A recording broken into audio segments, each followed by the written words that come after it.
tonight President Trump made the decision to recognize that hard-fought real estate, that important place, is proper to be a sovereign part of the state of Israel. I've been thinking about doing it for a long time. It's been a very hard decision for every president. No president has done it. This is very much like Jerusalem, moving the embassy to Jerusalem. I did that. Israel has no greater friend than the United States, and the United States has no greater friend than Israel.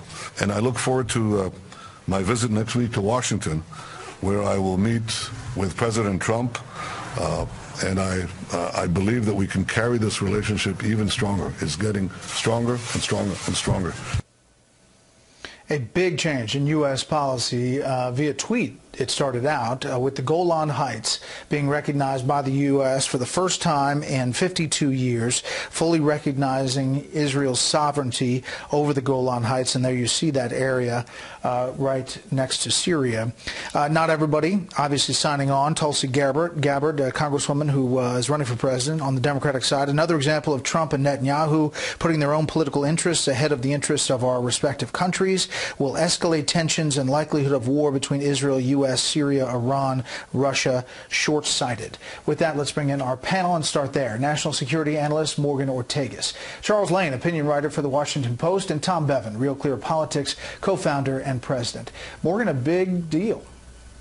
Yeah, I mean, this is a landmark shift in U.S. policy towards Israel. The truth is that Israel has been controlling the Golan Heights for quite some time. I mean, when you look at, they've been attacked several times from there. When you look at the topography and the inherent military threat that Israel faces, not only from Iran, Hezbollah, ISIS, I mean, any enemy that would want to attack, they need to, of course, continue to control this land. The question is here is, did the president and his team, did they need to officially recognize it in this way? I think most Democrats will probably argue that we should just keep the status quo, keep a UN presence there, and keep it as it is. I think the president and his team signaled today that it's important for the U.S. to officially recognize this, as Jared and Secretary Pompeo are working on a larger peace initiative. And I don't think any analyst who's paying attention to Syria for the past 6 years would want Assad or any of Israel's enemies to have control of this land or this territory. Chuck. Well, I think I agree with much of that in the sense that this decision doesn't really change anything real on the ground, which, of course, is one indication that it wasn't all that necessary for Israel's security. I think there's a lot of politics behind this, both in terms of the president trying to help Bibi Netanyahu's re-election. Bibi Netanyahu is in a very close contest. Trump is very popular over there. And I think perhaps a little domestic U.S. politics trying to be a friend of Israel in this country. But, you know, there is a downside to this, Brett, which is that Ronald Reagan in 1981 put the United States on record in favor of a Security Council resolution denying what was then Israel's attempt to impose Israeli law, a precursor to actual annexation. And it has been U.S. policy since that time to uphold that Security Council resolution. And it's an important principle that whether it was a defensive war or not, that borders should not change due to military action. And this lays down a different precedent now, which is that the United States government will kind of unilaterally undo or violate or ignore a Security Council resolution in that respect. And I think that's something, say, for example, Vladimir Putin will take note of when he talks about Crimea going forward. Sure. Tom, this is ahead of Prime Minister Netanyahu's visit to the U.S. It's ahead of the big AIPAC meeting, which, by the way, a lot of Democrats are not attending this year. Secretary Pompeo specifically mentioning anti-Semitism on the rise, even in Congress. There is a political aspect to this besides the big national security shift in policy. No, I think that's right. And Chuck just mentioned it. I mean, I think part of this is the Democrats, with them boycotting AIPAC, with the stuff that's gone on with Rep. Omar, that Trump recognizes that. And this is he's been a big supporter of Israel, obviously. This is another issue on which he decided to move forward, in part, I think, to draw the contrast between himself, his administration, and whoever his eventual opponent is going to be in 2020. So definitely some domestic politics at play here as well. Morgan, and the other news, obviously, is ISIS in Syria. And what we've seen just over the past year and a half in taking that map that ISIS had the caliphate control in Syria and Iraq down to one place, and now our man on the ground, who's risking a lot, Benjamin Hall and his crew, to be in eastern Syria, to show viewers that they think it's done. Yeah, his reports were amazing today, and we're certainly grateful for him. When you look at what this administration, and of course what our men and women and our allies have done on the ground to defeat the physical caliphate, the physical state that ISIS had maintained, I mean, this is an extraordinary success that I think we have to really commend this administration for pursuing. However, there are many things that we have to watch. The Institute for the Study of War has a new report out showing that ISIS has moved back to their historical strongholds in Iraq. We know that the precursor to this organization, of course, was Al-Qaeda in Iraq, AQI, and so they do have many places where they can hide, where they can fester. I think there's, a few things that we're going to have to watch post-caliphate. What do we do with the number of international terrorist prisoners that we have here? The international community has no answer for this, and the SDF cannot hold these people for forever. And what are we going to do with these safe zones? We need to continue. Turkey's really crucial here. We're going to continue to have to work with Turkey to have these safe zones so we don't avoid sort of a larger recalibration of ISIS. But again, congratulations to the men and women on the ground who have defeated this physical state. It's an important moment in history. And just, I mean, if you look back at what was being said when the president took office about the challenge and the impossibility of driving ISIS and this caliphate back and their strength at that time, it's pretty stark to look at it now. No one scored this person at 8, 9, or 10 in terms of being really confident you know who she is. She's from California. Okay. I don't know her name, though. Almost none of you had any clue who he is. Who would say this person does not look at all familiar as though you've never, ever seen him? Show of hands. Wow. Who can tell me who? Amanda, you know who this is? I do not. You do not. Looks familiar. All right, that's a name game playing out among a focus group of swing voters in Wisconsin. In a crowded Democratic field, New York Congresswoman Alexandria Ocasio-Cortez was more recognizable than almost every presidential contender, even though she's been in Congress only for a few months. And only 3 others were better known to voters there: Bernie Sanders, Joe Biden, and Elizabeth Warren. Joining me now, Nick Adams. He's a GOP fundraiser and an author, and Robert Wolf is a former Obama economic advisor. And it's great to have you both here.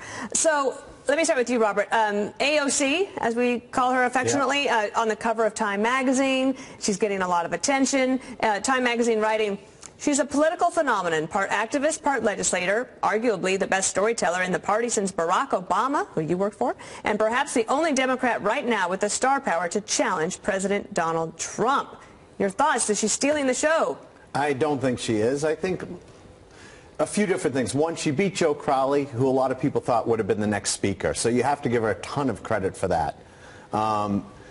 With respect to her, she's an incredible, passionate Instagrammer, Twitter follower. She gets into the, underneath kind of the zone with people who like her, people who hate her, and she has 3 million plus followers. So. She does that, and talking about people who love her and people who hate her, she has a 31% favorability rating, Nick, and so in some ways I do think she's a little bit also like President Trump, and that doesn't bother her. Obviously not, Dana. Look, a lot of those viral moments, I think that the people in Wisconsin have made them familiar with her. They're not particularly flattering. And while it's true that she's really received unheralded coverage for somebody who's only been in the Congress for such a short time, I don't know that all of it is positive, and I think that ultimately it's going to come back to bite her. Well, we'll see. We'll see. Of course, I want to talk about John Hickenlooper. Of course, he had this town hall with CNN last night. Take a listen to this other question that was put to him. Governor, some of your male competitors have vowed to put a woman on the ticket. Yes or no? Would you do the same? Well, again, of course. But I think that we should be, well, I'll ask you another question. How come we aren't asking the question? I know. I know.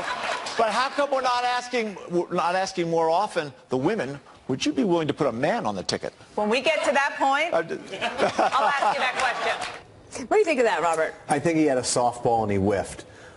There's 10 million more women voters. They voted a 5% greater rate than men.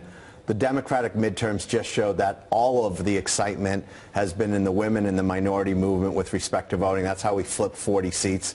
I think he had a softball, and I just think he whiffed it. He should have said, of course we have great women that could be vice presidents, and that's the way I'm thinking. And I say you win the primary first, and then you can make your decisions. Then you decide.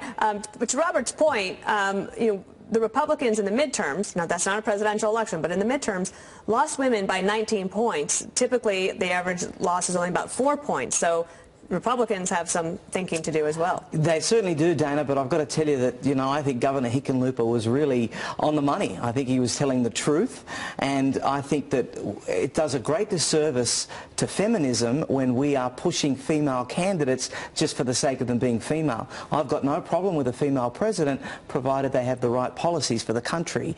And so I think that Governor Hickenlooper is really speaking for the silent majority. What do you think about that, Robert, in terms of, we talked earlier in the show about Joe Biden getting in the race and him thinking, well, this, who knows if it's true, but the suggestion that maybe he chooses Stacey Abrams from Georgia as his running mate immediately, so then he'll never have to answer that question.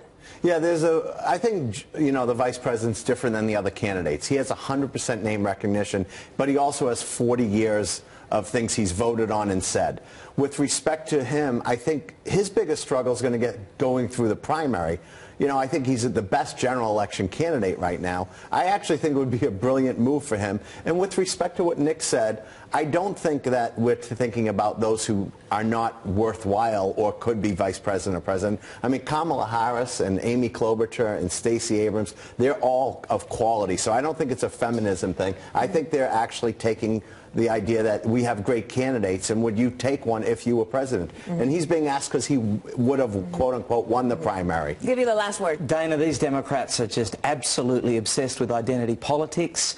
They're all about that, and I think that that's going to hurt them very substantially when it comes to 2020. We're seeing that now in the primary. We want people running, I think, that are going to do the best thing for America, and I don't know that any of those people that Robert just mentioned fit that bill. So I've been watching Offspring on Netflix, and it's Australian, and your accent is just a thrill today. A good reminder. I love it. I love it. Thank It's a great show. Robert Wolf and Nick Adams, thank you.